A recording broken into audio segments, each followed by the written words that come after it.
अस्सलाम वालेकुम। मेरा नाम ताहिर हुसैन है और आज जो है हम कूलिंग टावर के कुछ पैरामीटर डिस्कस करेंगे, जैसे कि कूलिंग टावर की रेंज क्या होती है और कूलिंग टावर की अप्रोच क्या होती है और कूलिंग टावर की एफिशिएंसी जो है वो कैसे कैलकुलेट की जाती है। तो इस चीज़ के बारे में हम डिस्कस करेंगे। कूलिंग टावर को हम वेट बल्ब डिवाइस भी कहते हैं और ये एवेपोरेशन के प्रिंसिपल पे काम करता है।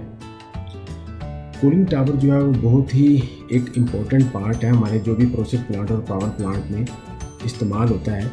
तो कूलिंग टावर में क्या होता है कि ये एक आपका हीट एक्सचेंजर है, कंडेंसर है, जहाँ से हॉट वाटर जाता है कूलिंग टावर में और जहाँ से फिर ठंडा होकर पानी इस सर्कुलेशन पंप के थ्रू दोबारा कंडेंसर की तरफ जाता है। तो ये इस तरह का एक प्रोसेस होता है जिसके ज़रिए कूलिंग टावर काम करता है।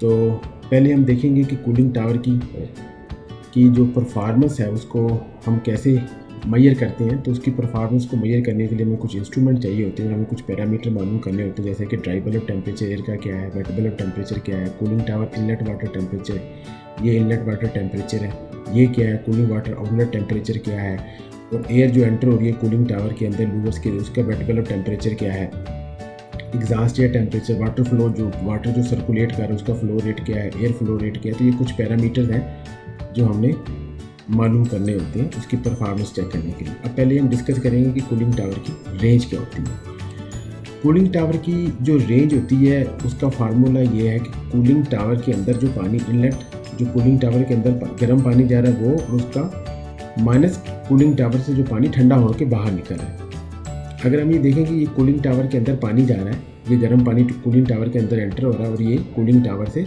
बाहर निकल रहा है, इसका जो टेम्परेचर डिफरेंस होता है इसको कहते हैं रेंज। फॉर एग्जाम्पल अगर कूलिंग टावर में जो पानी एंटर हो रहा है वो 38 डिग्री सेंटीग्रेड पे हो रहा है और जो ठंडा होकर बाहर निकल रहा है वो 30 डिग्री सेंटीग्रेड पे हो रहा है, तो इन दोनों का डिफरेंस जो है वो 8 डिग्री सेंटीग्रेड है। जो 8 डिग्री सेंटीग्रेड है ये रेंज है कूलिंग टावर की। अगर रेंज ज़्यादा हो तो इसका मतलब है कि कूलिंग टावर की परफॉर्मेंस अच्छी है। मिसाल के तौर पे अगर हम देखते हैं कि अगर रेंज इंक्रीज़ हो जाती है, यानी यहाँ पे 30 था, यहाँ पे अगर 28 हो जाता है, टेम्परेचर जो आउटलेट हो रहा है वो 28 हो जाए, तो अभी जो रेंज है वो 10 है। तो इसका मतलब है कि कूलिंग टावर की परफॉर्मेंस जो है वो अच्छी है। अब हम देखेंगे कि कूलिंग टावर की अप्रोच क्या होती है। कूलिंग टावर में अप्रोच ये होती है कि जो कूलिंग टावर से ठंडा पानी बाहर निकल रहा होता है ये, और जो एयर एंटर हो रही होती है कूलिंग टावर के अंदर, इसका टेम्परेचर और एयर का जो है वेट बल्ब टेम्परेचर, इन दोनों का जो डिफरेंस होता है उसको कहते हैं अप्रोच।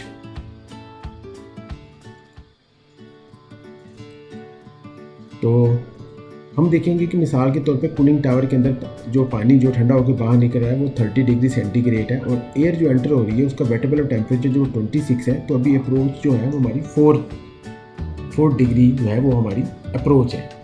असल में अप्रोच जो है वो कूलिंग टावर की परफॉर्मेंस को शो करती है। अब हम देखेंगे कि हम थोड़ा सा इसके बारे में डिस्कस करेंगे कि कैसे कूलिंग टावर की परफॉर्मेंस जो है वो डिपेंड करती है वेदर के ऊपर में। जो वेदर है वो कूलिंग टावर की एफिशिएंसी में बहुत अहम रोल अदा करता है। कूलिंग टावर परफॉर्मेंस ज़्यादातर वेट बल्ब टेम्परेचर पर डिपेंड करती है। अगर वेट बल्ब टेम्परेचर ज़्यादा होगा तो एफिशिएंसी कम होगी। वेट बल्ब टेम्परेचर असल में ये बताता है कि हवा के अंदर कितना मॉइस्चर है और हवा कितना मॉइस्चर जो है वो होल्ड कर सकती है। अगर हमने किसी लेमैन को समझाना हो तो हम इस तरीके से समझा सकते हैं कि अगर वेट बल्ब टेम्परेचर लो होगा तो इसका मतलब है कि हवा ड्रायर है और ज़्यादा मॉइस्चर होल्ड कर सकती है, और अगर वेट बल्ब टेम्परेचर ज़्यादा होगा तो वो कम मॉइस्चर को होल्ड कर सकती है। मिसाल के तौर पर अगर wet bulb temperature 32 degree centigrade है तो इसका मतलब है कि रिलेटिव ह्यूमिडिटी बहुत ज़्यादा हाई होगी, और अगर रिलेटिव ह्यूमिडिटी ज़्यादा हाई है तो फिर एवेपोरेशन ज़्यादा नहीं होगी और इसका मतलब है कि कूलिंग टावर ज़्यादा हीट हवा में नहीं भेज सकता। अब हम थोड़ा सा ये डिस्कस करते हैं कि मिसाल के तौर पे अगर एक वाटर जो है हॉट वाटर कूलिंग टावर के अंदर एंटर हो रहा है 35 डिग्री सेंटीग्रेड पे और जो ठंडा होकर बाहर निकल रहा है वो 30 डिग्री सेंटीग्रेड पे, और हवा का टेम्परेचर एम्बिएंट टेम्परेचर जो वो 35 डिग्री सेंटीग्रेड है, और जो वेट बल्ब टेम्परेचर वो 25.6 डिग्री सेंटीग्रेड है। अगर मैं अब वेट बल्ब टेम्परेचर रिड्यूस करता हूँ 25.6 से मैं 23.3 पे ले आता हूँ, तो अब क्या होगा कि टावर जो है, जो हमारा कूलिंग टावर है वो ज़्यादा कूल कर सकेगा और उसकी कैपेसिटी जो है वो भी, उसकी कैपेसिटी भी लेस हो जाएगी। अब मैं अगर सपोज करता हूँ कि बाहर का जो एम्बिएंट एयर टेम्परेचर वो 38 डिग्री सेंटीग्रेड हो जाता है और वेट बल्ब टेम्परेचर मेरा 15.6 है। अब जो वाटर कूलिंग टावर के अंदर हॉट वाटर एंटर हो रहा है वो 29.4 पे हो रहा है। तो जो एम्बिएंट एयर जो है वो 38 डिग्री सेंटीग्रेड है, इसकी भी हीट जो है वो इसके अंदर एंटर होगी जो 29.4 पे पानी एंटर हो रहा है। लेकिन ये जो हीट एंटर होगी, क्योंकि हमारा वेट बल्ब टेम्परेचर 15.6 है, तो ये उसको कंपनसेट कर लेगा क्योंकि हमारा वेट बल्ब टेम्परेचर बहुत अच्छा है। तो जो वेट बल्ब जो हमारी अप्रोच होती है वो जितनी ज़्यादा वेट बल्ब टेम्परेचर के क्लोज हो अगर, तो कूलिंग टावर उतना ही एक्सपेंसिव होता है क्योंकि हमें उसका साइज़ बढ़ाना पड़ जाता है।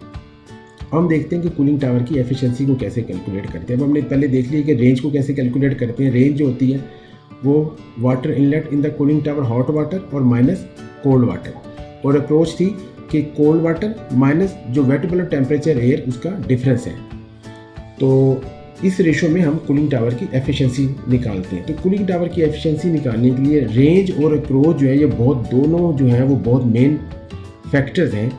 आमतौर पे जो कूलिंग टावर की एफिशिएंसी बिटवीन 65 to 70% होती है, लेकिन ये डिपेंड करती है दूसरे फैक्टर पे भी डिपेंड करती है, स्पेशली वेट बल्ब टेम्परेचर पे भी डिपेंड करती है। अब जैसे मैं अगर पाकिस्तान की बात करें तो पाकिस्तान में 3 तरह के वेदर है, एक विंटर है, समर है और रेनी है। तो कूलिंग टावर की जो एफिशिएंसी है वो विंटर में सबसे अच्छी होगी, उसके बाद फिर समर है और उसके बाद जो है रेनी सीजन है। रेनी सीजन में उसकी एफिशिएंसी सबसे कम होगी क्योंकि आपकी एयर के अंदर मॉइस्चर ज़्यादा होते हैं, ह्यूमिडिटी ज़्यादा होती है, तो इसलिए उसकी परफॉर्मेंस जो है रेनी सीजन में वो अच्छी नहीं होती।